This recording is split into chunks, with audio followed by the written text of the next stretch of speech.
इस कहानी के लेखक संतोष कुमार जी हैं। तेरे लिए भाग 5। अभी तक आपने जाना, आदित्य के घर वापस आ जाने के बाद शालिनी अपनी नौकरी छोड़ देती है। करवा चौथ के दिन व्रत खोलते वक्त वह अचानक से बेहोश होकर गिर जाती है। फिर अगली सुबह खाना बनाते वक्त भी वो रसोई में बेहोश होकर गिर जाती है, जिसे देखकर सब लोग घबरा जाते हैं। आदित्य शालिनी को लेकर हॉस्पिटल में जाता है, जहां उसे पता चलता है कि शालिनी प्रेग्नेंट है। जब वह शालिनी की दवाई लेने जाता है और उसे लेकर आता है तो उसे शालिनी एक छोटे बच्चे को गोद में लिए हुए दिखती है। वह बच्चा उसको देखकर माँ माँ पुकार रहा था और शालिनी उसको चूमे जा रही थी, जिसे देखकर आदित्य को कुछ अजीब लगता है और वह शालिनी से सवाल करता है कि यह बच्चा कौन है। शालिनी आदित्य को ऑटो में बैठकर सब कुछ बता देती है। आदित्य रात को शराब पीकर घर में आता है और सीधा कमरे में जाकर शालिनी को जोर से चिल्लाकर उठाता है। फिर उसके हाथ पकड़कर उसे कमरे से बाहर करता है, लेकिन शालिनी उसके पैर पकड़ लेती है और उससे पूछती है कि आखिर हुआ क्या है। लेकिन वो शालिनी को गर्भवती अवस्था में भी ठोकर मारकर अंदर से दरवाज़ा बंद कर लेता है। शालिनी पूरी रात ठंड में ठिठुरते हुए बाहर ही बैठी रहती है। अब आगे। जब शांति जी सुबह उठकर कमरे से बाहर आई तो उन्होंने शालिनी को ठंड में कमरे के बाहर बैठे हुए देखा, तो उन्होंने उससे पूछा कि यहाँ क्यों सो रही है, और हाथ पकड़कर उठाने लगी तो उन्हें शालिनी का शरीर तपता हुआ महसूस हुआ। शालिनी को बहुत तेज बुखार था। उन्होंने आदित्य को दरवाज़ा खटखटाकर उठाया तो उसने गुस्से से दरवाज़ा खोला। शांति जी ने उसे डांट कर कहा, रात भर मेरी बहू ठंड में बाहर सोती रही, तुम्हें ज़रा ध्यान भी है कि वह प्रेग्नेंट है। देखो, पूरी रात बाहर रहने से उसे कितना तेज बुखार है। जाओ, जाकर डॉक्टर को दिखा दो। आदित्य ने शांति जी की बात को अनसुना करते हुए कहा, मुझे इससे कोई मतलब नहीं है, इसने मुझे धोखा दिया है। पागल हो गया है क्या? तुझे जरा सा होश भी है? कुछ भी बोले जा रहा है। आप इस मामले में कुछ मत बोलिए। मैं इससे इतना प्यार करता था और इसने मेरे पीछे किसी और के साथ। छी, मुझे तो बोलने में भी शर्म आती है। इसके भाई ने भी बताया था मुझे, इसे अपने साथ ले जाने आए थे वो, पर ये उनके साथ नहीं गई। आखिर जाती भी क्यों? उस डॉक्टर से दिल जो लग गया था इसका। पता नहीं ये बच्चा मेरा है या उस डॉक्टर का। चटाक। कमरे से आई एकदम चटाक की आवाज से शालिनी हैरान रह गई। शांति जी ने आदित्य को कसकर तमाचा जड़ दिया था। फिर चिल्लाते हुए बोली, तेरी हिम्मत कैसे हुई मेरी बहू के बारे में इस तरह बात करने की?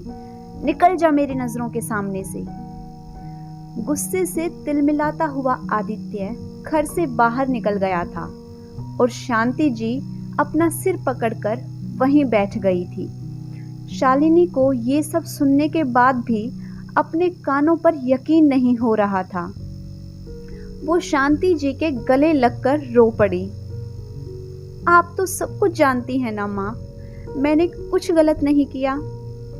शांति जी ने उसे चुप कराया और समझाने लगी, ज्यादा परेशान मत हो बेटा, अभी वो बहुत गुस्से में है।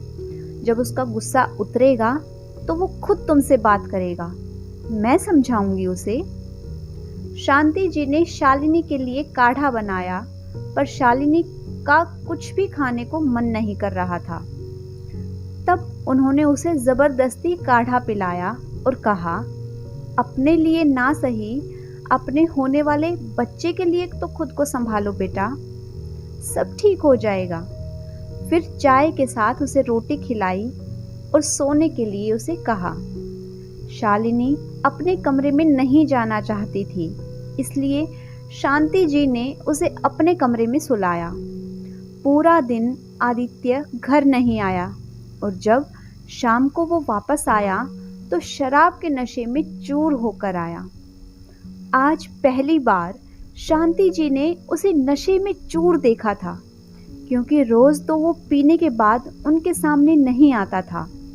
शांति जी को बहुत गुस्सा आया और वो समझ गई कि किसी ने उसे भड़का दिया है शालिनी के खिलाफ। मगर नशे में उसे क्या समझाती। सोचा सुबह बात करेंगी। सुबह शालिनी किचन में नाश्ता बना रही थी और आदित्य पानी लेने किचन में आया और चुपचाप लेकर चला गया। शालिनी ने सोचा, लगता है आदित्य का मन अब शांत हो गया है, इसलिए वो आराम से नाश्ता बनाने लगी। जब आदित्य तैयार होकर बैठा था तो वो नाश्ता लेकर उसके पास गई। आदित्य उसे इग्नोर करके बाहर निकलने लगा तो शालिनी ने उसकी बाह पकड़ ली और सफाई देते हुए बोली, मैंने कुछ गलत नहीं किया। क्या आपको मुझ पर थोड़ा सा भी विश्वास नहीं है? आप माँ से पूछ लीजिए, वो सब जानती हैं। बोलते बोलते शालिनी की आंखें भर आई थी।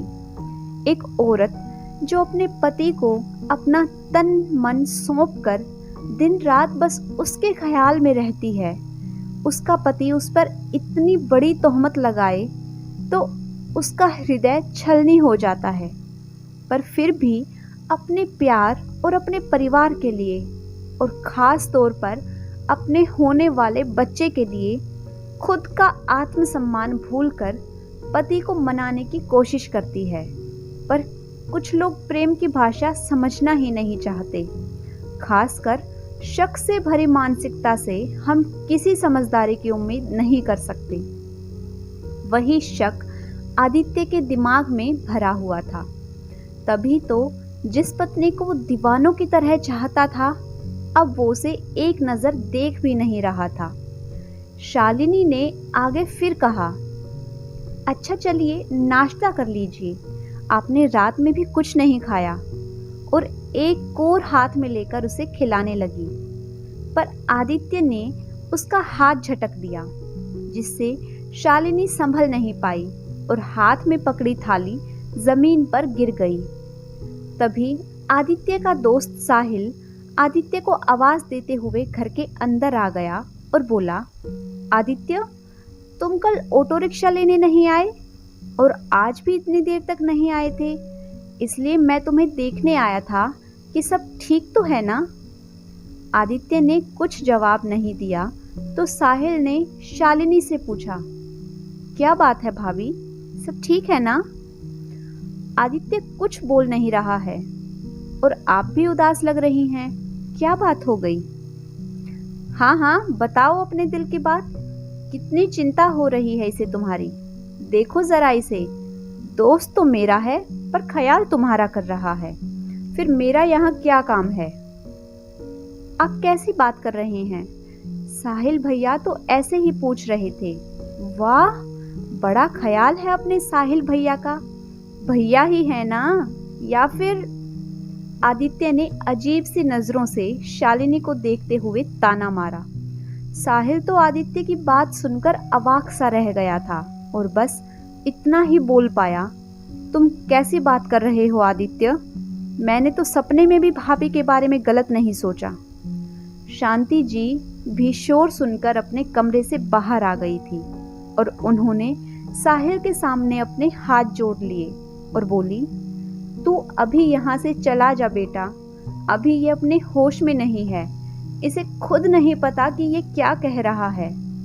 बस इतना सुनना था कि आदित्य को बहुत गुस्सा आ गया और वो चिल्लाते हुए कहने लगा, हाँ हाँ, मैं पागल हो गया हूँ, पर इतना भी पागल नहीं कि जानते बूझते आंखों देखी मक्खी निगल लूँ। पता नहीं मेरे पीठ पीछे क्या क्या गुल खिलाए हैं इसने, जो सब इसकी तरफदारी करने में लगे हुए हैं, पर अब मैं इस औरत के झांसे में नहीं आने वाला। पता नहीं किसका पाप अपने पेट में पाल रही है। सुबह सुबह इतनी तेज आवाज सुनकर आस पड़ोस के लोग घर के पास जमा हो गए। पराई आग को भड़कते देखने में लोगों को मज़ा तो मिलता ही है। अब लोग आपस में बातें भी करने लगे थे।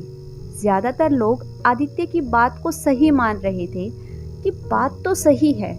शालिनी बहुत बार डॉक्टर साहब के घर पर रात में भी रुकी थी, तभी तो इसके घर पर ताला लगा हुआ रहता था। एक औरत तो बकायदा आंखों देखा हाल बताने लगी कि मैंने देखा था शालिनी बहुत रात को घर वापस आती थी। शांति जी किस किस का मुंह बंद करवाती, वो तो बस अपने बेटे को ही बोल रही थी, बेटा तू लोगों की बातों पर ध्यान मत दे। पर आदित्य कहाँ उनकी बात सुनने वाला था। डॉक्टर आनंद भी हॉस्पिटल जाने के लिए बाइक से निकले थे और भीड़ देखकर किसी से पूछा तो पता चला शालिनी के घर में उन्हीं की वजह से झगड़ा हो रहा है। तो वो आदित्य को समझाने के लिए आ गए और बोले, ठंडे दिमाग से सोचो आदित्य, इस तरह बेकार में दोष देना बिल्कुल सही नहीं है। तुम्हारी पत्नी ने मेरे बच्चे को बहुत प्यार से संभाला है। मैं नहीं चाहता कि उसका घर यूं बेवजह बर्बाद हो। फिर वो थोड़ा रुकते हुए बोले, अगर तुम्हें अपनी पत्नी पर जरा सा भी यकीन नहीं है तो तुम अपने बच्चे का डीएनए टेस्ट करवा सकते हो। लेकिन आदित्य इस बात पर भी भड़कते हुए बोला, आप तो डॉक्टर हैं, आप अपने मुताबिक रिपोर्ट बना देंगे। मुझे अब किसी पर भी विश्वास नहीं है और मुझे अब शालिनी के साथ रहना ही नहीं है। बस अब तलाक लेना चाहता हूँ मैं शालिनी से। जब शालिनी ने यह सब सुना तो उसने अपने आंसू पोंछ लिए। अब वो और रोकर खुद को कमजोर नहीं दिखाना चाहती थी। उसने आदित्य की आंखों में देखते हुए कहा, तुम्हें मुझसे तलाक चाहिए ना? तो ठीक है, जब तुम्हें मुझ पर भरोसा ही नहीं तो मैं अब कोई सफाई नहीं दूंगी। शांति जी ने शालिनी को चुप रहने के लिए कहा, बेटा तुम तो समझो इतना बड़ा फैसला जल्दबाजी में नहीं लिया जाता। तुम अपने भाई को फोन करके बुलाओ। शालिनी ने शांति जी की बात मानकर अपने भाई को फोन किया और फोन शांति जी को दे दिया। शांति जी ने फोन पर उसके भाई को सब बातें बताई और उन्हें आने के लिए कहा, पर उधर से जवाब आया, मैं तो पहले ही आया था शालिनी को अपने साथ ले जाने, पर उसने मेरे साथ आने से मना कर दिया, इसलिए मुझे अब कोई मतलब नहीं है उससे। आप लोग इन बातों में मुझे मत घसीटिए। इतना कहकर उसने फोन रख दिया। शालिनी ने भी सब सुन लिया था। वो बिना कुछ कहे शांति जी के कमरे में चली गई। फिर सब लोग एक एक करके वहां से चले गए। शांति जी शालिनी के पास आई और उसे अपने गले लगाकर रोने लगी, पर शालिनी की आंखों में आंसू नहीं थे। वो चुपचाप एक कोने में बैठी हुई थी। किसी ने कुछ भी नहीं खाया था। आदित्य भी कहीं चला गया था। शाम हो गई थी, इसलिए शांति जी ये सोचते हुए दिया बाती करने पूजा रूम में गई कि अब भगवान का ही सहारा है, भगवान ही सब ठीक कर सकते हैं। अब तो पता नहीं किसकी नज़र लग गई मेरे बच्चों को। पर जब थोड़ी देर बाद वो कमरे में वापस आई तो शालिनी अपनी जगह पर नहीं थी। उन्होंने पूरे घर में देखा पर वो कहीं नहीं थी। शालिनी यूं ही चली जा रही थी बेमकसद। उसे कोई होश नहीं था। फिर सुबह से उसने कुछ खाया भी नहीं था। सामने से एक कार आ रही थी, पर शालिनी को कार के हॉर्न की आवाज़ सुनाई नहीं दे रही थी और कार में बैठा आदमी जब तक ब्रेक लगाता, शालिनी की कार से टक्कर हो गई थी और वो सड़क पर गिरकर बेहोश हो गई थी। क्या होने वाला है शालिनी के साथ? आगे कहानी क्या मोड़ लेने वाली है, जानेंगे अगले भाग में। तब तक अगर आपको आज की ये कहानी पसंद आई है तो वीडियो को लाइक कीजिए, शेयर कीजिए। साथ ही अगर आपने अभी तक चैनल को सब्सक्राइब नहीं किया है तो जल्दी से चैनल को सब्सक्राइब कर लें। Thanks for watching.